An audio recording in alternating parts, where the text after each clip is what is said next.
going on, everybody? Welcome to the Inflow Experience, a strategic podcast for unified communications and contact center success, and also some other cool things. I'm Tarek Sabasic, your host of this podcast. Today's a pretty exciting episode for me. I'm pretty excited to talk to this individual, Jake Butterbaugh, who is the VP of Global Channel Sales at Five9. Jake, how you doing, my man? Doing well. Good to be here today. Absolutely. We're I know last time we spoke, you were kind of roaming around. Where are you out of today? Where are you connecting with us from? I am in Lenexa, Kansas, which is a suburb of Kansas City. I've lived here for 22 years, but I still consider myself a Nebraskan, which is kind of funny for a global role, but it totally works. I mean, I've been global for the last 10 years of my life, and I guess I'm, in the center of the universe right here in Kansas. Gotcha. What's life like over there in Kansas, or I guess Nebraska? I mean, you consider yourself both. So give me a little insight into what the daily looks like, because I'm sure it's a lot different than what I'm used to out here in Portland. Yeah, well, we dodge tornadoes. My kids ride horses to school. I live on about 100 acres of farmland and till it by myself. But no, it's great. I love it. I'm just a Midwest guy. I mean, but you can do work anywhere, which is wonderful. I got lucky in my life and career that worked out that way. And I always figured I'd end up on a coast like the East or the West Coast somehow. But, I mean, you can do the work here, and it's a great place to live, great place to raise a family. So 22 years you've been there, so I'm assuming there's no plans on relocating anytime soon. I mean, sounds like the kids might be out of the house already, and if we're not moving to Hawaii right now, I don't know if we're ever doing it. No, the kids are still here. You may hear them. They're loud. School starts up next week. But, our roots grew, and so no plan to move. But, if somebody brought like a ton of money and the next major adventure, yeah, maybe I'd talk to them. But, I think this is home. I'm stuck here. Gotcha. Always got to keep your options open, though. I respect that. Hey, wanted to dive into, obviously, we'll touch on some industry-related things on the pod, but, wanted to really kind of jump into sort of, your kind of background, right? It's a pretty interesting one, kind of where you started and kind of where you're at today. I don't know how far back you want to go. If you want to talk about maybe the Burger King jobs of the world, or if we want to jump into the first industry-related job. But I want to know kind of where you're coming from and sort of where you started and kind of the progression stage from there. Fair. I can go back on the resume that you can see on LinkedIn. I'll tell you about my first jobs. I tell my kids all the time, they're 13 and 14, and I'm like, by the time I was your age, I already had a job, which is true, picking range balls, but nobody needs to know that history. So I started my career with Anderson Consulting, which quickly became Accenture. Loved every minute of it. It was a great place to work. I think I put 7 or 8 years into Accenture. Got to see a whole lot of the world, did that, learned how to build consulting projects, got into collaboration, got to meet a bunch of different collaboration vendors, decided to break off and go to a smaller outfit, and then do the same thing, consulting sales, but we got bought by EMC. After about a year doing that, spent a year at EMC, and then Cisco came knocking. I spent 11 years at Cisco working in global collaboration, launching some really cool products, some really innovative ways to attack the market. And then 9 days short of 2 years ago, I found my way luckily into Five9. And I've been doing the Five9 global channel sales thing for that whole time and just living the dream. I mean, it's been really a lot of fun. Yeah, no, and like I said, that background, it's an interesting one because it kind of does follow one-tailed dove, and it all kind of makes sense, lines out. But I think what I wanted to kind of dive a little bit deeper into is sort of how'd you get in the space, and you kind of talk about the range balls, right? How do you go from picking range balls up in the course to working in the industry? Luck, I think. I figured I'd be a finance major, and to go all the way back to the Nebraska thing, I figured I'd be ag finance. And that's just the way it was. But by getting a chance to go to work for Accenture, by seeing how complex projects are built and delivered, I found my way into collaboration. When I realized that collaboration was, at the time and even still today, at the intersection of like real digital transformation, real customer innovation, how do our customers do more? I just found my way into that and just stuck in that work stream. I really did not start in contact center. I always knew a little bit about contact center, but over the course of, I'd say, the last 4 or 5 years, I've really found that customer experience transformation is something that's fun to work on. It's not, monotonous. It's not a commodity. It's not just, rinse and repeat. Every major win you have in customer experience is unique because the customer is going to have a new experience, whether, it's deploying brand new technology or whether it's refreshing what they already have. It's a unique project, and I like working on that kind of stuff. Gotcha. So you when we bring up the range walls, I'm assuming you're a golfer then? Yeah, I am. I would try to be humble, but I've improved quite a bit lately. So I'm not as bad as I once was. My 13-year-old son, though, is just now starting to beat me, which is why I'm starting to play better, because I don't want to get beat by a kid. So, right. But yeah, I love to play, man. That's awesome. Anybody out there listening, call me up. I talk shop a lot. I work way too much, but if you want to talk on the golf course, I'm in. There you go. If you want Jake's time, make sure it has 18 holes behind it, and you should be able to get it. So for those that are listening, there you go. There's your in. Just helped you out. So let's talk a little bit about your current role today. Tell me about what the global channel sales, what that means for those that don't understand the space. What does that mean? And then we could dive a little bit deeper into Five9 and sort of what that looks like. So let's start with your role, and then we can go into Five9 as a whole. Yeah, you bet. It's kind of common sense. The global role is I have responsibility for all types of partners all around the globe. The channel sales piece is realistically, Five9 recognizes that we can do more in market with a robust and powerful partner ecosystem. When I started, let's say on a given quarter, 25 to 35% of our business would go through the partner community. Now we're at nearly 3 times that. 60 to 70% of our business goes through partners, and we have a very focused sell with mentality, because we recognize that most of our customers can get more from Five9 and get more of that experience that they're looking for through a partnering relationship. So my job is to make sure that works, and to make sure that I'm a bridge between our partner community and our sales and delivery community within Five9, and that jointly we give the best we can to every customer that we can. I love the fact that our partner methodology is helping our company grow. It just kind of validation that all the hard work is worth it. Sure. No, and that makes a ton of sense. Getting into Five9, and obviously, for those that are listening that do know about the Five9 logo and the name, you guys' recent business deal with Zoom. Congrats on that, by the way. I don't know if you want to briefly touch on that, and then we can dive into sort of, what Five9 is for those folks that don't know, and kind of how they do business and what the best sort of guides in and outs are. Yeah, well, it is very exciting news. Timing wise, the acquisition announcement was made. Obviously, there's a lot of synergies between our companies. But the truth is, right now, until everything gets all the way through, we just have to focus on the here and the now. We were on a great growth rate going in. We anticipate continuing to grow. And I personally have a number to hit. I have a lot of opportunities in flight, a lot of partnerships in flight. So I'm focused on the now, haven't changed a bit, just driving forward, and then expect great things in the future. Yeah, no, that's fantastic. Like I said, congrats on that. I know when things like this happen, there's a bunch of spinning plates and balls in the air, and I appreciate you sort of touching on that. But as far as Five9 goes, you did mention Five9 was thriving before that happened, and you guys kind of have a good footprint in the industry as it is. So tell me a little bit about kind of how we've gotten to this point where Five9 is today. Maybe give a little bit of background on the company itself, and we can kind of pick it apart a little bit. Yeah, you bet. Let's see. So first off, roughly a 20-year-old company, SaaS company from the beginning. We were born in the cloud before it was ever even called cloud.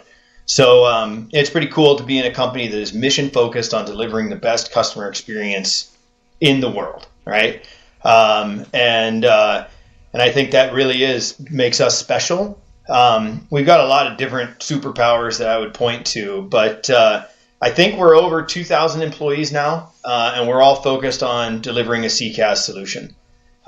We recently acquired a company called Inference that added intelligent virtual agent capabilities, which is an extension of a great CCaaS solution. So that's been, definitely wind in our sails.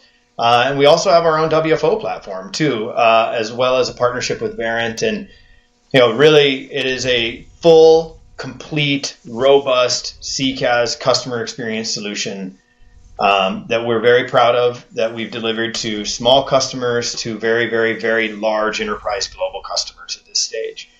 The industry is in a very critical point in transition where all of the legacy prem environments that are out there, a lot of customers don't have a complete story around their CCaaS solution. They need a vendor, a supplier like us, and partnerships like what we have with Inflow. So we're excited to be able to approach them and say, hey, we have the best CCaaS solution in the industry. We will give you the best agent experience. We will give you the best employee experience. We're ready. The other thing about Five9 that I think everybody needs to know is that we're very focused on our quality and on our services in terms of how we deliver and with whom we deliver the solution. So I do think that's probably a superpower of ours in that our NPS score is 90 plus, which is unheard of in this industry. Our implementation score is the highest. Our customer retention scores are incredibly high. And that's really because we're focused on getting the service installed well, installed quickly. Oftentimes, like with what we do with Inflow, having our partners help with that process. But then thereafter, making sure that the experience is good and the environment grows. And, 9 times out of 10, when we start a deployment, it just continues to grow. More agents, more workloads, better experiences. Gotcha. You touched on the partner side of that a little bit, and coming from the CSM side, we hear a lot about our partners, and we have a lot of communication with them, and obviously the executive level does as well. Tell me a little bit about someone in your position. How do you evaluate a partner? What makes a good partner? What makes maybe not a good partner? What are things that you avoid? What are some red flags you see? And in the same breath, what are some great things that you look for? That's a good question. I appreciate you asking. Inflow and PeakView. I need to note PeakView because that was how we started our relationship with Inflow. Definitely checks these boxes. But what I'm really looking for first and foremost is a partner who's going to build a practice around our offering and around us, right? So we've created what we call the Partner Practice Builder. Y'all are experts in it at this point in time, but the whole idea of the Partner Practice Builder is I need you and I need our partners to recognize that, hey, this isn't a one and done kind of thing. This is something that I want to actually invest in. This is something I want to understand. Why do I sell it? When do I sell it? How do I sell it? Why or how do I deliver it? How can I make it better? How can I bring my own experts, which you guys have a ton of, and other relationships? How do I bring those to bear to ultimately give the best customer transformation experience, right? So that's really what we're looking for. There's other things that make a best practice for a partnership, naturally communication, that kind of thing. But, really it's, hey, are we in this together or are you just going to treat me like a vendor? And if it's the latter, well, okay, fine, but we could do a lot more. Absolutely. And you kind of touched on those, customer experiences, and that at the end of the day is kind of the crux of everything, right? If the experience is flawless, the experience is something that's positive, right? It kind of speaks to the rest of the organization and the rest of the partnerships as well. So, the fact that you guys let your product do the talking in most cases is a fantastic approach, and I love to see that.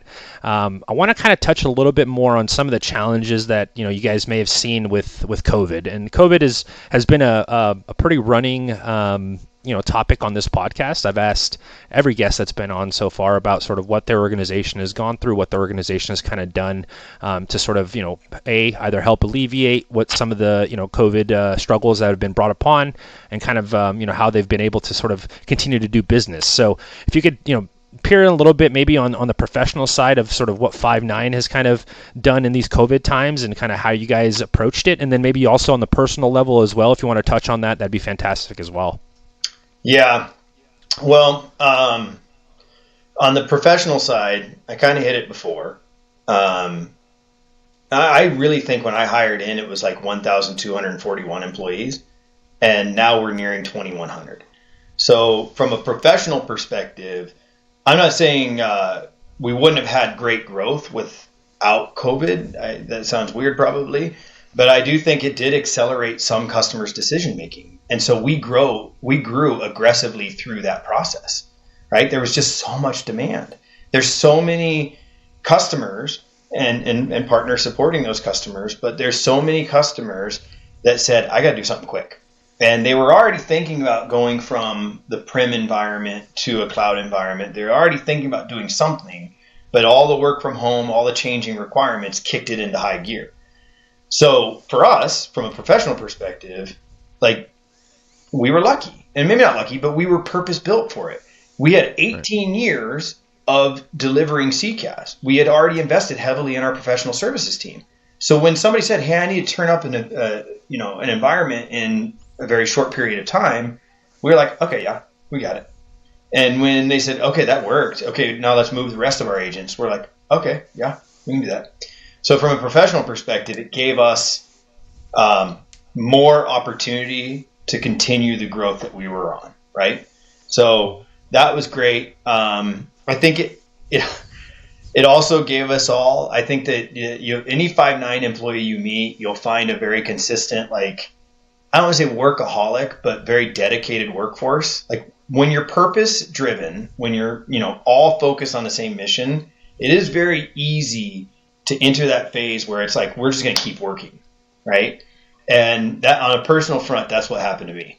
I just worked my way through it. And in a way, I'm a work from home guy. When I'm not traveling, I sit here at my desk and I just deliver. And then there was more opportunity, and there's nothing worse in my life than opportunity wasted. So I was like, let's just keep working. Let's keep growing the team. Let's keep winning business. And I don't know, man. I mean, I'm happy to find us back or getting closer to the new normal, whatever that's going to look like. But I've also noticed that maybe people are going back to not just, being on 16 consecutive Zoom or Teams calls, all right. So, Yeah. I think one of the things you touched on there, right, was quote unquote the new norm, right? And that can mean a lot of things, right? When we're talking about what that's going to look like in people's personal life, what it's going to look like on the professional end. I want to touch a little bit more on that and maybe what that looks like for our industry. So someone in your position, right, I'm sure that, you have these discussions day in, day out, forecasting and really understanding, sort of having a feel on the pulse of sort of where the space is going. So if you could, give us a little bit of insight into your thoughts on, where is the space going to be moving post-COVID? Do you think it's going to be a big change? Is there going to be a drop-off? What are your thoughts on that? I don't think there's going to be a drop-off. In our industry, from a CCaaS perspective, there was already we'd only scratched the surface in terms of the number of seats migrated. Now people have further validated that a great CCaaS solution can help their business. A great IVA solution can help their business. So there's not going to be a fall off, in my opinion. I think there's just going to be a consistent expectation that, okay, I need to deliver a great customer experience. How am I going to get that done? Five9 hopefully continues to be viewed as a good answer for that. Inflow and Five9 together hopefully is viewed as a good answer for that. In terms of the way work gets done, I'm personally looking forward to more discovery sessions in person, more kickoffs and more launches done in person to have that personal connection, because I do think that needs to return, and I think it will return. And when I say discovery session, that's obviously with a customer on evaluating what they want out of the platform. I think that's a best practice that you miss. Sure, you can get it done virtually, and it's good to get it done virtually. But my personal view is some of that coming back will just make us all the better.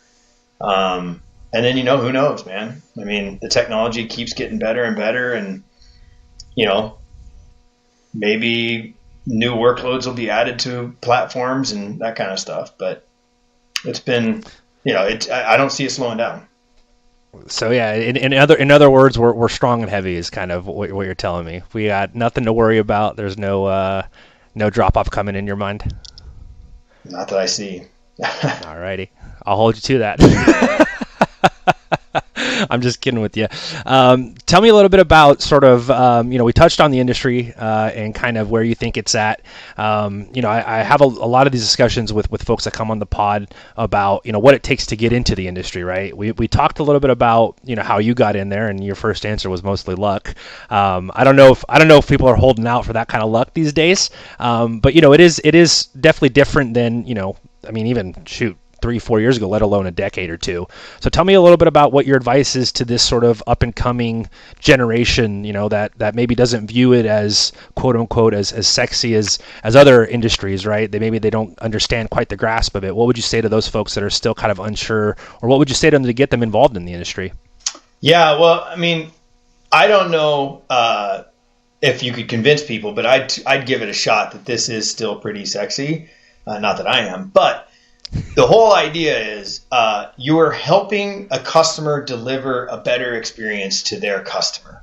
You are transforming the way people are doing business, right? People are now expecting more from an interaction with a company. If you're having a bad interaction with a company, you might post up on Twitter your bad experience, but if that vendor or that customer comes back to you and says, hey, wait a minute, take it easy, I've got an idea, that's a transformed customer experience, right? So if somebody says, hey, this isn't cool, you could talk to them about hey, you could make it cool. And this technology has the ability to be cool. So I would encourage people to actually really look at it and say, look, digital transformation, customer experience transformation is a major wave of the future across all verticals, healthcare, retail, finance, whatever it may be. There's real growth and real opportunity that a lot of people could be inspired by. In terms of getting into this industry, I would say it's very important, and the greatest players are the ones who understand the intersection of sales and delivery, right? It used to be there'd be people that make the statement like, don't let delivery get in the way of a sale, right? I get it. That's fun. And I like being in sales engagements. I love being in sales engagements. But the greatest players are the ones who actually understand the solution that they're delivering and understand how critically important it is to deliver excellence, right? And so that's what I really tell people. I'd be like, look, if you want to start on the consulting side, if you want to start on the deployment side, you can make yourself great. If you want to be a salesperson and that's who you want to be and you want to drive yourself towards that, that's awesome. But you're going to be a better salesperson if you understand how delivery works, right? So absolutely, that to me is really important. Oh no, here comes my dog. I have a new computer being delivered today, right now. Hold on, I got to mute. Sorry. That's all right. No worries. Got to sign for my new computer. So gotcha. You'll have to edit this out or not and just let it be, that you're real. We're fine with either or. If you want, you can put the dog on there in your place if you want. We could take a look at the dog a few moments. He's got a face only his mother could love, but we do. I think we all say that he's the cutest dog ever, but he is ugly as sin. So what kind of dog is it? Lhasa. So he's got a huge underbite. He's a funny dog. Okay, how old? He's about 4. Oh, okay. All right. So that's why he's still energetic and is it a boy or girl? I don't want to be using wrong. Yeah. Okay. That's why he's got all this energy still stored up because he's still a young buck for the most part. Yeah. He sounds like a vicious beast, but he certainly isn't. I'll tell you what, I got a small little dog. She's like a Doxy mix, and I have people that come into my house, friends and whatever, and they knock on the door and they hear the bark.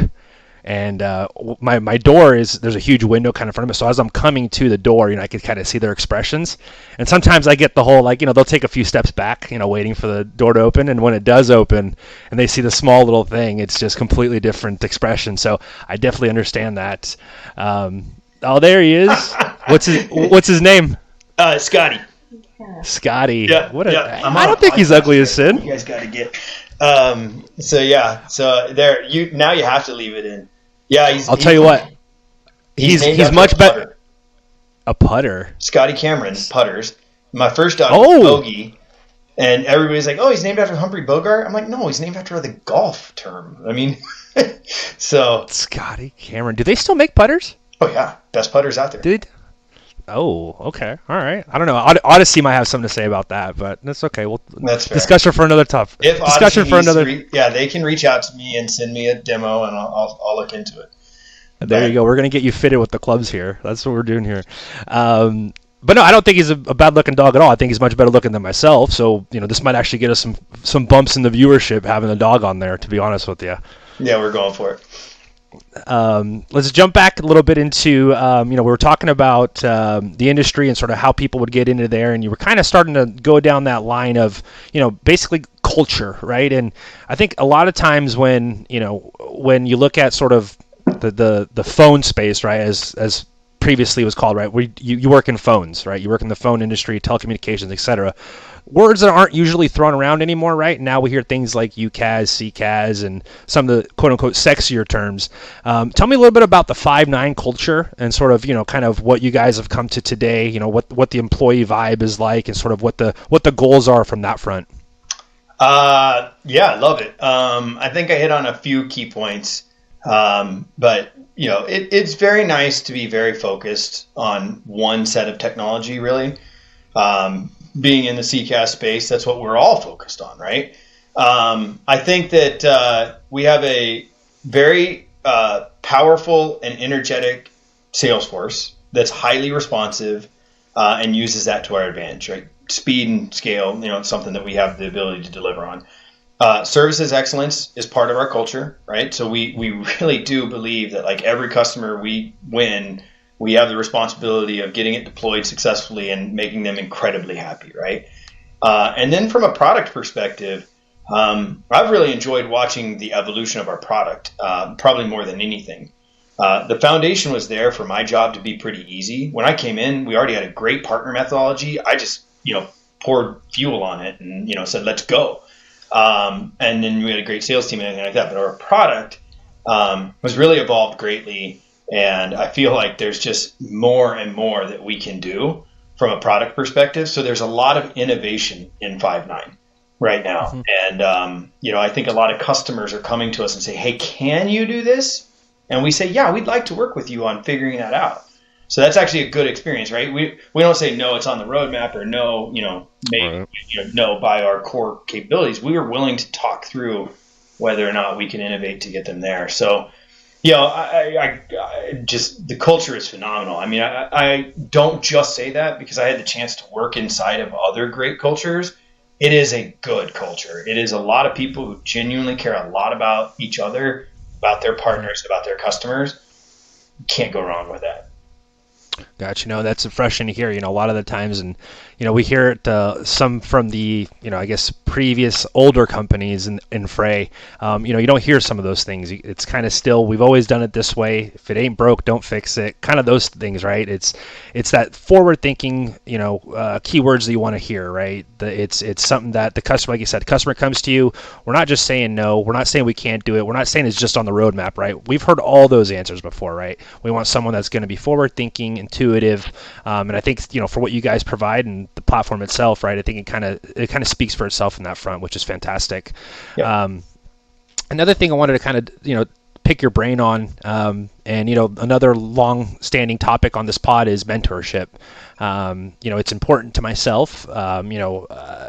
Coming into this industry was not the easiest thing, especially kind of where it has evolved to. Picking up kind of the ins and outs and even, some of the smaller things like understanding what channel sales is, right? Like that was to me kind of, wow, what is that? It's very different. So tell me a little bit about, are you mentoring folks today, which I'm assuming you are, give me a little background on maybe some of the mentors that you've had and sort of what your thoughts on mentorship as a whole is. Yeah. Well, when you told me earlier, you might ask me this question, I had a few seconds to think through this a bit. And I got to tell you guys all this. It's only been very recently where I would ever be comfortable being considered a mentor. Now, maybe I have been mentoring people through the years of managing and that kind of stuff, But like to me, a mentor is somebody that you hold really near and dear. And I've got one particular mentor in Mike Peak, happens to be a Kansas City guy, happens to be a guy I met in 2003 that I've always considered my personal mentor. And I've talked to him about everything under the sun, career decisions, big and small, even how life intersects with your career. I've talked to him about that kind of stuff. So to me, mentorship's a big deal. And I am actually starting to feel like I can embrace the idea that I am mentoring some people. But I do think that reaching out, identifying people that have been through phases of their career that you want to either go through as well or learn from is really important. And the number one rule of mentorship is just ask. Like, hey, would you mind spending, I'd like to ask for a 30-minute meeting for the next 5 months. I'd like to learn from you, gather some ways in which I could do my job better, and maybe become a better employee, better person. And I respect you, and would you be willing to give me that investment? The handful of people I've said that to in my life, nobody's ever said no. Right? So if they say no, then you probably have to look yourself in the mirror. No, I'm kidding. I do think take a run at it, and don't go for too many either. Right? Identify a handful. Don't ask them for a lifelong, I'm going to meet with you every 30 minutes for 30 minutes a week for the rest of my life. Nah, just ask for a handful. If it's a fit, and you might build a friend for life. Gotcha. That's actually really interesting. All the individuals that I've asked that same question to, and like I said, it's a long-standing topic on the pod. No one's actually really given, actionable, executionable sort of items that you could actually do to find a mentor. I mean, everyone gives their thoughts on what a mentor is and kind of what a mentorship looks like, but no one's ever said like, hey, do this, reach out to someone, ask for 15 minutes for the course of 5 months and see where it goes. Right? I think that's actually pretty interesting to me at least, and I hope the folks listening kind of have an idea of where to start it for the most part, which is fantastic. Now that we kind of got all that stuff out of the way, I wanted to really talk to you more about sort of, you said Nebraska, then you mentioned Kansas City. So are you a Chiefs fan? Are you a Cornhusker? What are we talking here? Oh, man. Yeah, I'm not the best sports fan in the world. I love sports. I love to watch golf. Fair enough. But let's see. I'm an Oklahoma State Cowboy.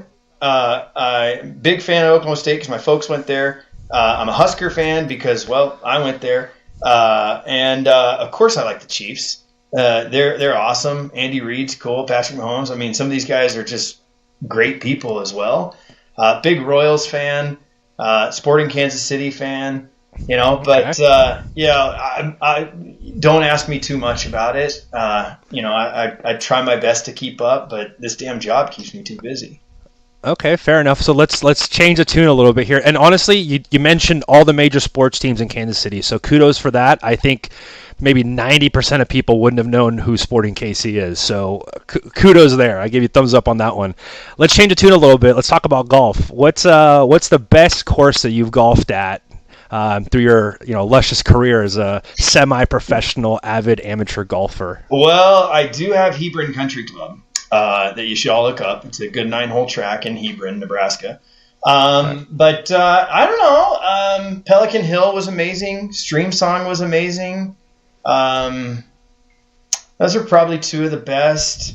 I had a chance to play Medina a few weeks ago, and I missed it. What did you miss it for? Work conflicts. I had to send somebody else. It kind of broke my heart. But those are probably two of my favorites. I hadn't thought about that in a long time. Okay. I need to get out there. So again, I'll just make a desperate plea for anybody listening to invite me to your course.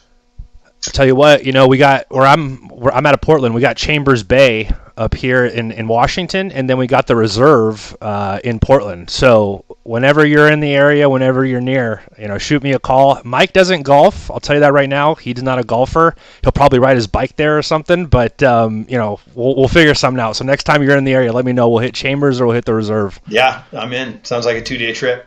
3-day trip. Absolutely. Yeah, we'll do it through. Well, you know what? Why don't we kick it off on a Thursday like the pros do? Yeah. Then we'll do a Friday sesh, Saturday, and we'll round it out on a Sunday. Yeah, I could do that. I'm in.